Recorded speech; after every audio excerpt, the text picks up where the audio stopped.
From the earliest collected editions, it started with the daily strips, the famous daily strips of the 19th century, to the TV show, movie, and video game tie-ins of today.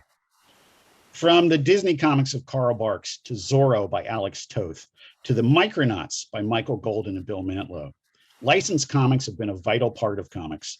Welcome to Licensed, Overstreet presents Licensed Comics. I'm J.C. Vaughn from the Overstreet Comic Book Price Guide, and I'd like to introduce our panelists and one at a time and have them each say something about themselves. We'll start with my colleague, Amanda Sheriff. Hi, my name is Amanda. I work with Jeff on the Overstreet Comic Book Price Guide and also on Scoop, our e-newsletter. It's a weekly publication. As far as my connection with licensed comics, I'm a fan, and now I get to write about them. And Mark Wheatley, how about you next?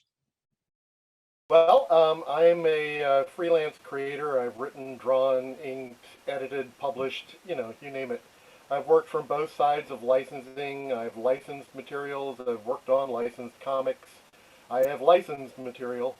So my first exposure with licensing was probably working on Johnny Quest, and currently I'm negotiating a TV series based on one of my properties.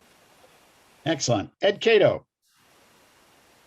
Sure. Hey, so good to see you, Jeff. I'm glad to be here. Yeah, my experience with licensed comics came from reading all these Mark Wheatley licensed books as a kid, Tarzan and Johnny Quest, and I think I got a letter printed. We talked about that in the preview, one of those Tarzans. But the reason that I think I was asked here is because I've had such joy in my life, so much fun working on this licensed property, Captain Action. I was a fan, and then I became the owner. Myself and two partners, Joe Ahern and Michael Polis, we own Captain Action Enterprises, and we've taken this old licensed property and brought them forward. And we do a lot of fun things, including making licensed comics. Phenomenal. And you've had experience doing that through several different publishers, so you'll be able to talk about some different aspects than some of the other panelists. That's true. Absolutely. Tom Mason, how about you? Yes. Hi, I'm only here because I'm a longtime friend of Jeff Vaughn, so I've licensed his friendship basically. So I worked on licensed comics that include Sherlock Holmes, The Shadow, Tarzan, Star Trek, Planet of the Apes, Perry Mason, you name it, and I find that whole world fascinating, where you get to pick somebody else's property and expand it. So. That's sort of a great place for us to kick off the discussion, where you're talking about taking somebody else's property and expanding it. Tom, from your point of view, what makes a good licensed comic? Not just from the publisher's perspective, but from the fan perspective, what does it bring that another comic doesn't? Well, I always look at licensed comics like Star Trek or Tarzan as they're like side quests, where it's, if you're watching a Tarzan movie or if you're watching a Star Trek episode on TV, it's like, oh, I would love to see them do this. And so I think for the fans, it's an opportunity for editors and writers and artists to sort of address those things that people would want to see that aren't currently on the air. Because one of the things about licensed properties is you can't interfere with the continuity of the property that still exists. And so you can't just suddenly take Star Trek and make it, Tom Mason's Star Trek. You have to make it Star Trek that fits in with the existing Star Trek. And the great way to do that is to sort of go, 20% off to the side and tell a story that still fits in the universe with the same characters, but doesn't mess anything up. Those are really good points. Amanda, how about from your perspective? From my perspective, it's got to be something that connects to the source material and makes you feel like you're reading this character that you like, the premise that you enjoy.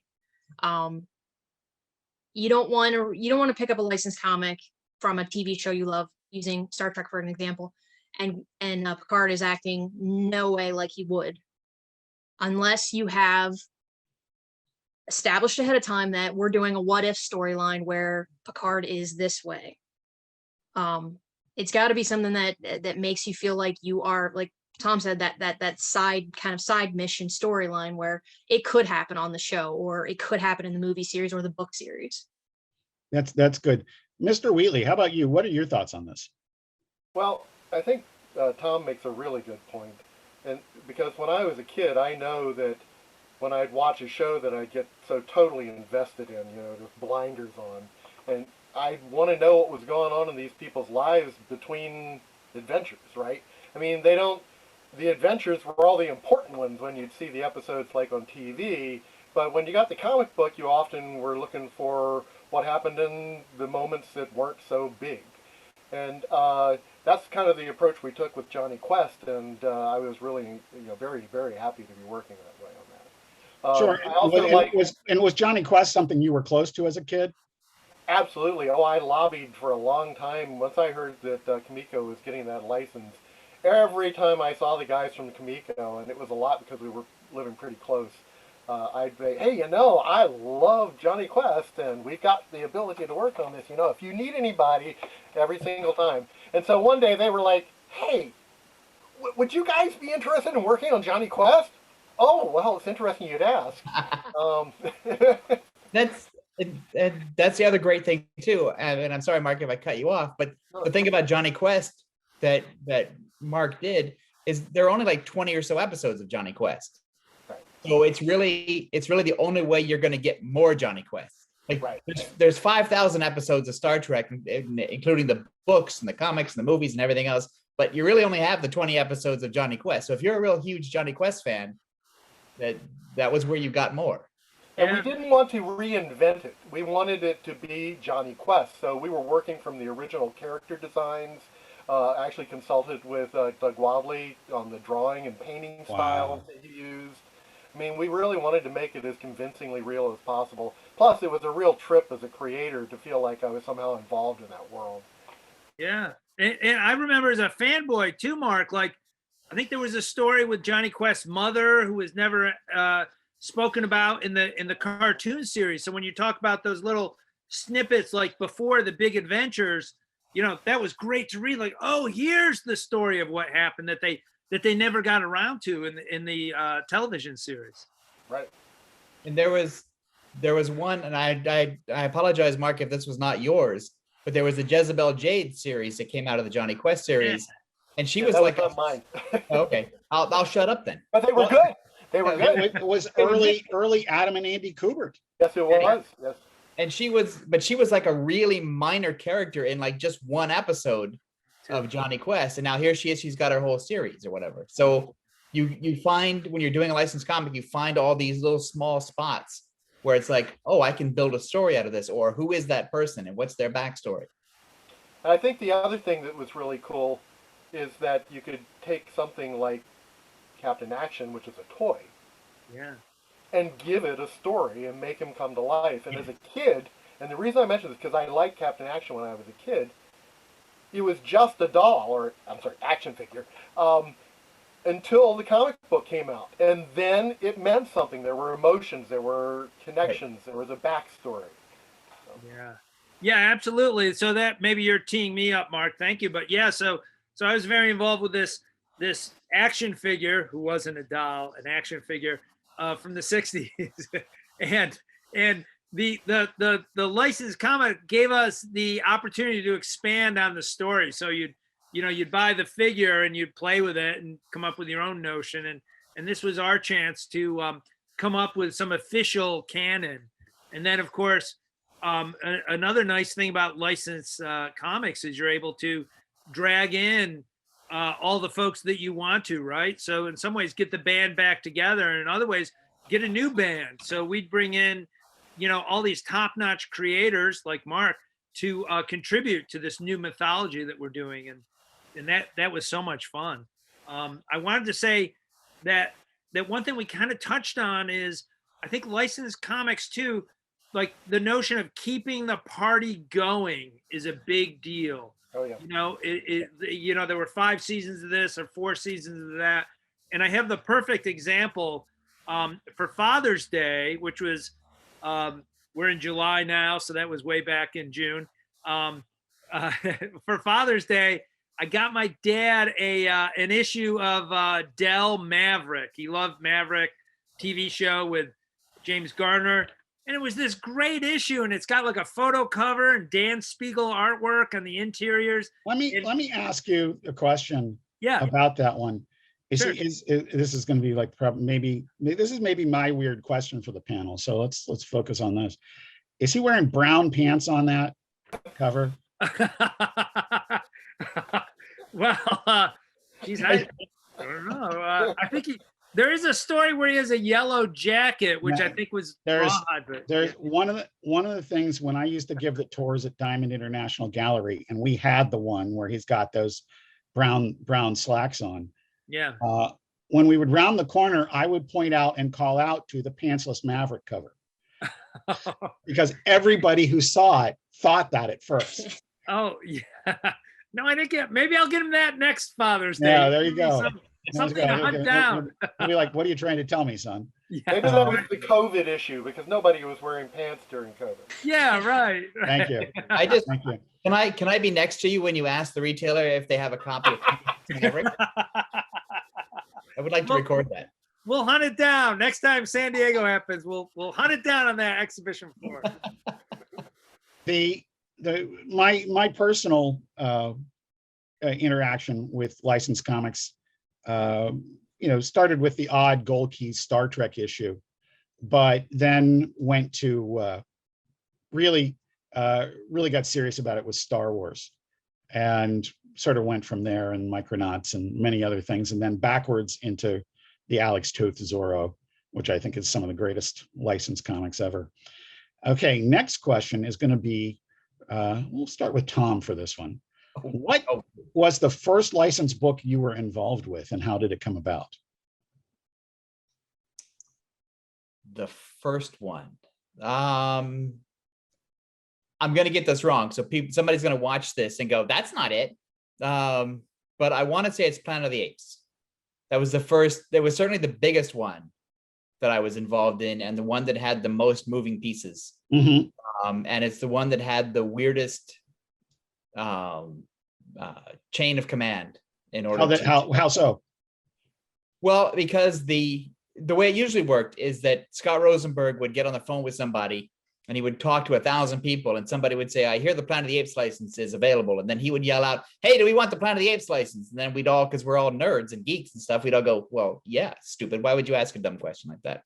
And so then he calls 20th Century Fox and he makes a deal. And it turns out that 20th Century Fox has no plans for Planet of the Apes. There's no movie in development at this time. It's basically dead to them. It's sitting in somebody's inbox, and somebody wants to make a deal to just say, "Look, I made a deal. Just give us a check for a couple $1,000s and we'll call it a day." And then I was always under the impression that licensing is somewhat oppressive in terms of approvals, because other people own the stuff and you've got to send them. So I would dutifully send. I had a contact at 20th Century Fox, and I would send her all the advertising material, all the scripts, all the pencil artwork, all the inks, and all the stuff. And I would say, "Look, we'd appreciate a turnaround time of like 7 days for each step so that I can stay on schedule." And she would never respond. And then finally I got a note from her that said, "Stop sending me this stuff. I don't know what to do with it." And so I had basically free reign for Planet of the Apes and Alien Nation, because the 20th Century Fox licensing department saw the comic book license as like a thing we don't care about that much right now. So that was before Aliens and Predator took off for them at Dark Horse, I guess. Yes. And then and then Star Trek was actually run the way I thought it should run, which is the people there, who are very nice, are actually involved in a lot of things. And there are a lot more moving parts and a lot more people weighing in to say, "No, you can't do that." So as soon as the Star Trek people said, "Yes, you could do this," then it's like, yes, I've got the lucky charm at the end of the rainbow. I'm going to run with that idea. I like that. Amanda, for you as a fan, what was the first licensed comic you got into, and why? I'm gonna say Buffy the Vampire Slayer. I am a huge Buffy fan. I love my strong female characters, man. And I got into the comics I think the first ones I started getting into was when they did the season 8, which would have been the follow-up after the series finale. And what was really cool about it was that they were off the leash. They had no budget, no special effects problems that could hinder a big storyline. So it was just insane. Some people didn't like that fact. I thought it was pretty cool and exciting because it answered some of those what if questions that we like to ask when we're nerds and hanging out. That one was the first one I really got into. And then was fun for me is that the next one probably I would say was the original Star Wars comics. Now, wasn't around when they first started coming out. So for me, I started reading them a little bit later down the road after I'd already been a huge fan of the movies and had seen the movies dozens of times. It was cool to see what they did with the series in the late 70s, the whimsical kind of aspect that gave me a little bit of a deeper appreciation for the characters on film too. Did you find any particular ones that you were like in the Buffy stuff, any particular thing that you were drawn to more? Or was it just the fact, what you just outlined, that it was, bigger and bolder? Or were there story elements that you were very glad they explored, or was it just the whole thing? I loved the continuation of the series. It was exciting to have more content. I mean, the show ran for 7 years. It had a good run. Being such a huge fan of it, it was really exciting to see more. And they did such a terrific job with pulling back, bringing back things that had happened in the TV show. Characters who had, been off to the side, who might not have had a resolution, come back into the story. So those aspects of it almost felt like a little bit of a reunion. So those are the things that really pulled me in for those comics. I get that too. To me, when the character voices are right, it's everything. I was fortunate enough to, when IDW first hit on the scene with the CSI comics, I looked at my then roommate, Mark Haynes, and said, hey, if they can do that, they can do 24 in comics. And we came up with a pitch and went to Jeff Marriott with him at a San Diego show. And I was like way more confident than I ever should have been at that point in my career. And it's like, yeah, here's our pitch. You can give me a check now. And what I didn't know was they didn't have the license, but they liked our pitch enough. They went and got the license. So that was pretty great. But my big feeling about this has been, if you can't do Jack Bauer's voice, you don't have any business writing 24. Right. And it's the same for, like you were talking about Buffy. If you talk about Buffy or any of the key characters, if you can't get them right, the question is why you're doing that. Ed, I want to ask. Interesting aspect about the Buffy books, though, wasn't it? That a lot of the actual television writers were writing those stories. Yeah, particularly early on in the process, Mark. That's absolutely correct. That's absolutely correct. I have a question I want to hold for you, Mark. I want to ask Ed first. Going back to your experience as a fan, you got your Captain action figures. Sure. And you have, there's a comic. But was that the first licensed comic that you got into, or was there something else? Oh yeah,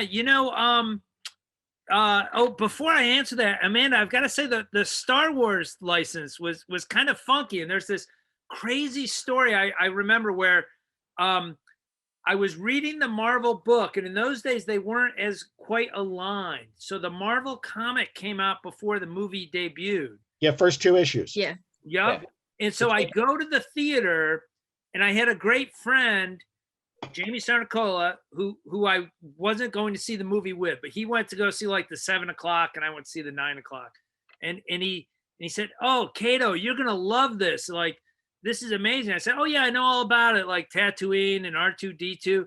And he's like, "How do you know? Like, how do you know? I just saw the first showing. You're like, it's impossible to know." And I was like, "Oh yeah, come on, man, I know these things." And it was just because, like, in the old days, right, they weren't as protective of, spoilers and reveals, and we got the first segments of that. Do you remember a lot of big hoopla in the business when Marvel accidentally shipped Return of the Jedi, the Marvel Super Special, early. Right, because that's the one that had the big reveal and Yeah. the father. Yeah, right. Crazy. So there's the all ton of stuff like that. Okay, so back to Captain Yeah. Action and your Oh experience. yeah, sure. So so that property that we deal with now had this crazy license book in the 60s.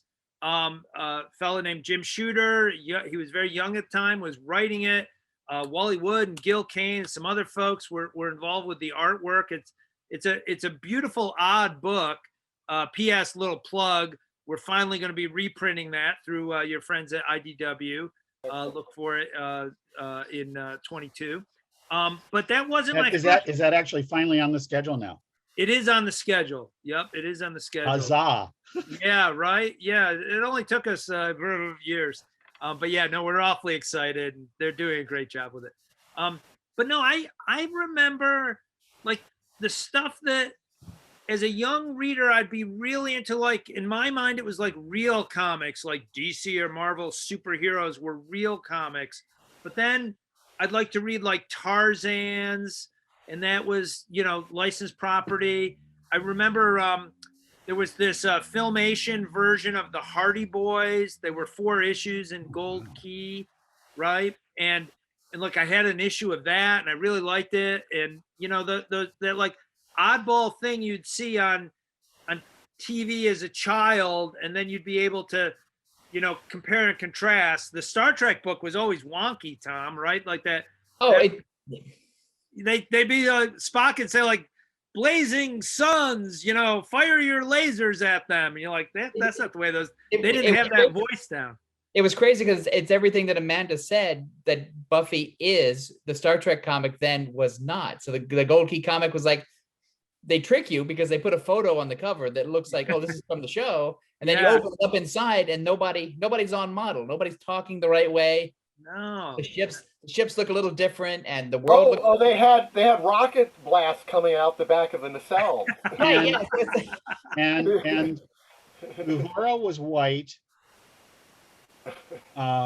Sulu was African American.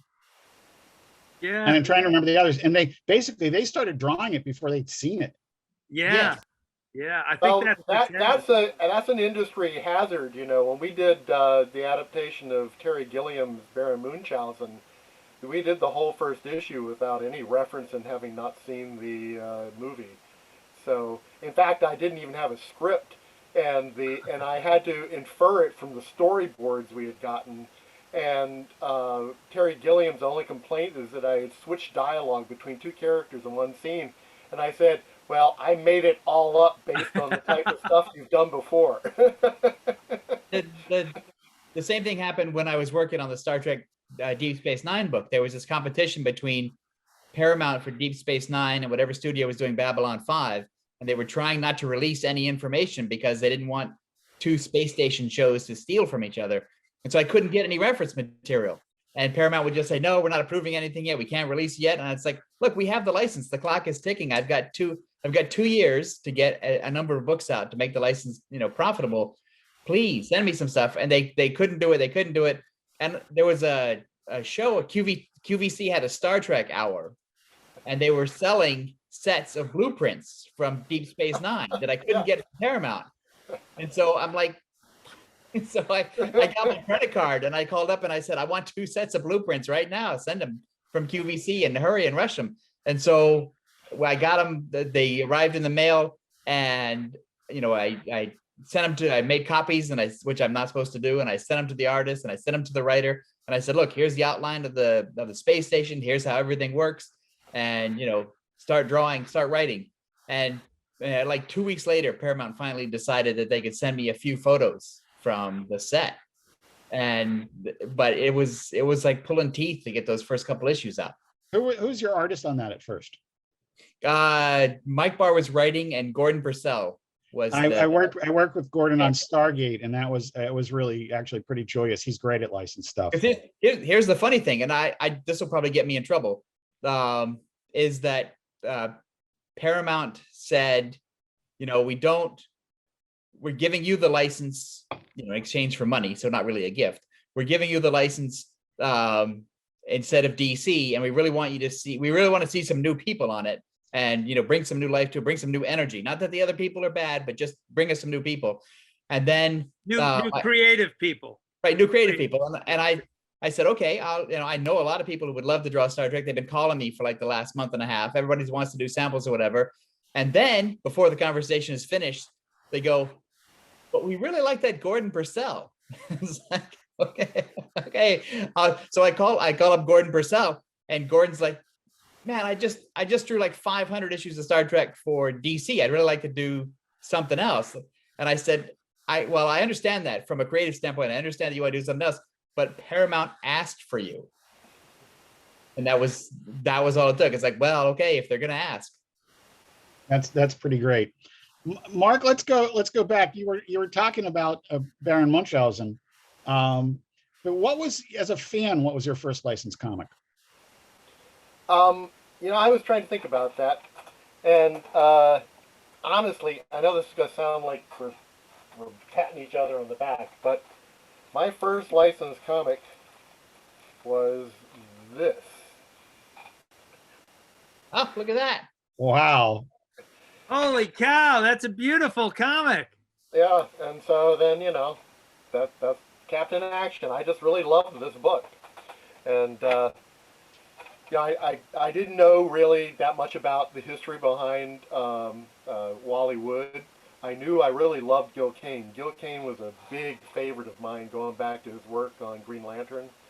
And Jim Shooter, I really enjoyed his work on the Legion. Yeah. That's where he caught my attention. And I had no idea he was a kid my age. Yeah, I followed creators because I identified that way. yeah. And Captain Action had an incredible team of creators, and I was already into the action figure, and it just was at the right place at the right time. I was very disappointed it didn't run longer, and it turned into a really very interesting progressive book. I mean, it really explored some interesting territory. It did not just sell toys. It became a very interesting book. Yeah, that last issue almost like parallels a lot of the political things happening in the country the past year, Oh, yeah, very much. Very much. It's just bananas. What's pretty weird about that number one, talking to Shooter, it was his first published credit. His name had gotten out there, and everything, but Wally Wood, notoriously didn't have the highest opinion of writers. But Jim, with his scripts, always supplied layouts. Yes. And so Wally put his name in the book. Yep. And that's how that happened. Yeah, it's not a credit box. It's actually in that splash page. Yeah. The thing that I liked about the Captain Action comic is that, and I didn't know this at the time because I was tiny and my brain didn't work, but looking at it later and rereading it, you sort of get the feeling that Shooter was suddenly relieved of Mort Weisinger's oppressive thumb. Yeah. And all of a sudden it's like, okay, I don't have to tell these Superman Legion of Superheroes puzzle stories where everybody's trapped in a space box and trying to get out. I can actually do some stuff. And I think somebody really let Shooter go free. And I don't know who the editor was, if it was Jack Schiff or Julie Schwartz or whoever. Yeah. But I can tell you. Let him go. Yeah. Who was the editor? Yeah, and one other thing. It says Mort Weisinger was the editor. Oh, really? Oh, man. Okay, well. Holy crow. But I believe, Nelson Bridwell was the assistant, and when I met Nelson up at DC in 1970, when I was a kid taking a tour of the offices, I talked to him about Captain Action, and he said that he had essentially been editing that book. Because that's interesting, because Nelson Bridwell also created The Secret Six, which has very similar tones to, it's a different kind of world and different kind of environment, but it has very similar tones to Captain Action in its later issues. Yeah. Yeah. Sorry, out for a second. Yeah, no, that's great. Yeah, I don't want to take it all over, but I do want to just give credit due.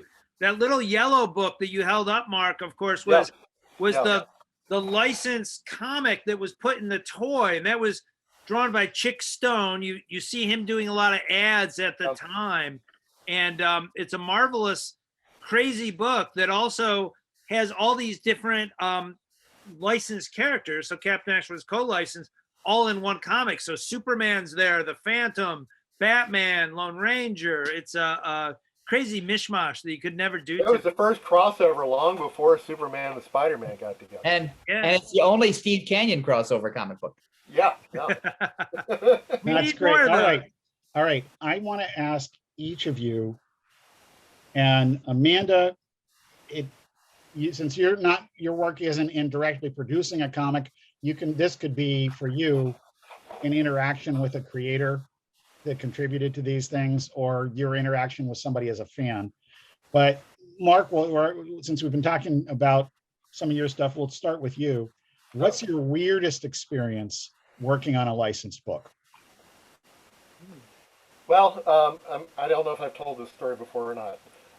It was when I got the license for the Spider. I love pulps. I love the pulp magazines. I started out reading Tarzan and Conan and all this stuff when I was a kid.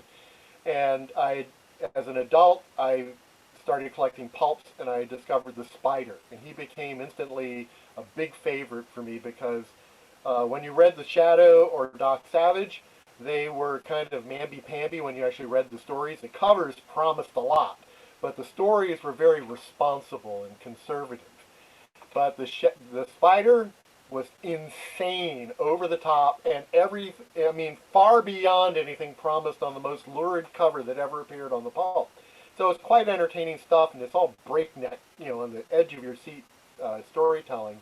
And so I was in the first throes of love for this character. I'd read maybe 3 or 4 of the novels, and I went to a pulp party in New Jersey with a bunch of us that were getting together, and we would trade pulps and stuff. And I had just drawn a picture of what I thought the Spider would look like, and I had it in my portfolio. I got there, I stuck my portfolio behind the sofa, and ran upstairs to hang out with the guys, and we spent like 4 or 5 hours just trading pulps, hanging out.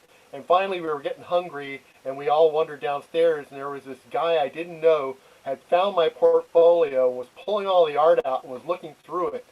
And I walked up and I said, "Excuse me." And he turned around and said, "Oh." And he's holding the Spider picture, and he says, "Did you draw this? Did you draw the Spider?" And I said, yeah, I did. Yeah, he says, "This is how the Spider should look. You know what? You should draw a comic book about the Spider." And I said, "Well, yeah, that would be cool and everything, but, people own the Spider." "No, you should draw the Spider." I said, No, see, people own these characters. I mean, the character's owned by a publishing company. I can't just go draw it. We'd have to get a license and everything. He says, "I own the Spider." And he did. And so that's how I got the license to the Spider. Nice. That's pretty great. Tom, what's your weirdest one for a licensed story? Okay, well, I've been thinking because there's several, but this is my best one, and it didn't have a conclusion until about 3 years ago.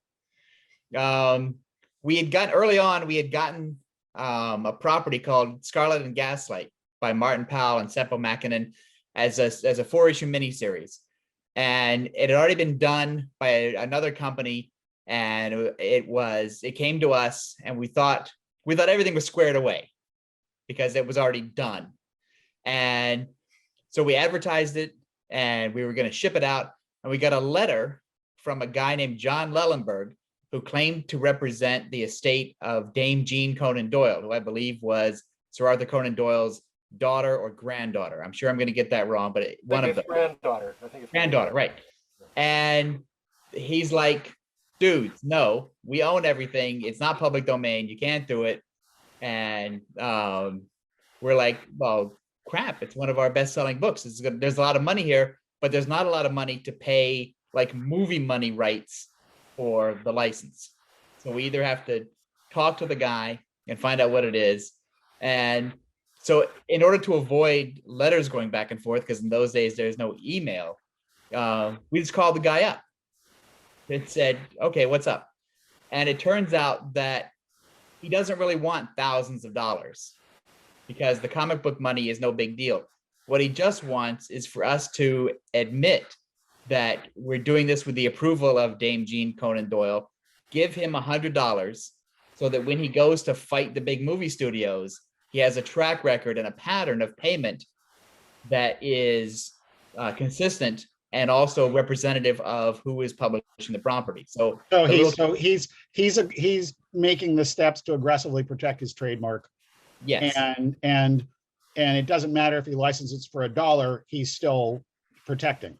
right. And he's not after us to his idea is not to squash us. His idea is to get us to cooperate with his plan, Yeah. so that he can show that he's aggressively protecting his trademark. And then I find out several years later, he's not really a lawyer representing the estate. He's a member of the Baker Street Irregulars who sort of took this upon himself as kind of a favor, as like a fan. So he's not officially sanctioned or anything. He's like, I mean, I assume the money went to the estate or whatever, but he's not a real guy. He's not a lawyer. He's not an accountant. He's not anybody. He was like the head of the local Baker Street Irregular fan club. That's just brilliant. I love that. Amanda, how about you? What's your weird interaction with licensed comics? Weird, I'd say anecdotal, not so much a good story, but I interviewed Amy Chu at a convention, and this was right after she had written a Kiss comic, and asking her what it was like to work on a Kiss comic. It was mostly her response of being kind of bewildered that she was collaborating with Gene Simmons and how wild it was to try to write Gene Simmons, which I thought was pretty cool. But outside of weird, one thing I think is interesting is when I interviewed George Genti about Firefly, one of the things he said that was challenging was drawing the ship, and how he needed all these images of from Fox of the layout of the ship to make it practical, make it realistic, because some of the stuff he was coming up with was pretty far off of making sense of the way the ship was laid out. So that was a story I thought that was interesting. That's cool. That's cool. I think one of the things that I think about that is, there's things we see, particularly in science fiction, where we see, 1/8 of what the available space really would be, and when they show us something else, does it fit? Ed, what about you? What's your weird Captain Action story, or is it a Captain Action story? I've got two. One is, Amanda, so when we were making Captain Action toys, the main toy, we were using this company in the Midwest, and we were very involved, licensees, right? Like we're licensors. We're very, very involved. So I was afraid that we were too overbearing, and the woman said, "Oh no, we deal with Gene Simmons. He's the most overbearing." And I guess if you can imagine this like Midwestern, very sweet woman, and it's like Gene Simmons was calling like every day about all the details, and so that was crazy.